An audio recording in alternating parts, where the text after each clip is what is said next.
Jayam Ravi AL Vijay first டைமா இணையற பெயரிடப்படாத படத்தோட shooting Vinayagar Chaturthi அன்னைக்கு தொடங்குதான்.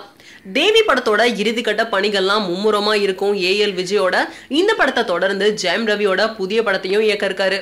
இந்த படம் மூலமா ஃபர்ஸ்ட் டைமா ஜெயம் ரவி ஏஎல் விஜய் 2 பேரும் சேர்றாங்க. இன்னும் பெயரிடப்படாத இந்த படத்தோட ஷூட்டிங் வர விநாயகர் சதுர்த்தி அன்னைக்கு தொடங்க இருக்கு. இந்த படத்தை பத்தி இயக்குனர் ஏஎல் விஜய் சொல்லும் போது, ஒரு நல்ல தொடக்கத்தை முக்கியமான நாள் அன்னைக்கு ஆரம்பிக்கிறது தான் சிறப்பு. கிரீடம் படத்துக்கு பிறகு என்னோட ஒளிப்பதிவாளர் திரு சாரோட மீண்டும் இந்த படத்துக்காக இணைச்சிருக்கிறது எனக்கு ரொம்ப மகிழ்ச்சியா இருக்கு அப்படின்னும், யதார்த்தமான காட்சிகளை அற்புதமா உருவாக்குற திறமை படைச்ச ஒரு கலைஞர் தான் அவரு. ஜெயம் ரவியை ஒரு நடிகரா மட்டும் இல்லாம என்னோட உடன்பிறவா சகோதரராகவும் நான் நினைச்சு பாக்குறேன். அவரோட இணைஞ்சு பணிபுரியணும் அப்படின்ற ஆசை எனக்கு ரொம்ப நாளா இருந்துட்டு இருக்கு அப்படின்னும், என்னோட ஆசை இந்த படத்து மூலமா ரெட்டிப்பாக இருக்கு அப்படின்னும் சொல்லியிருந்தாரு.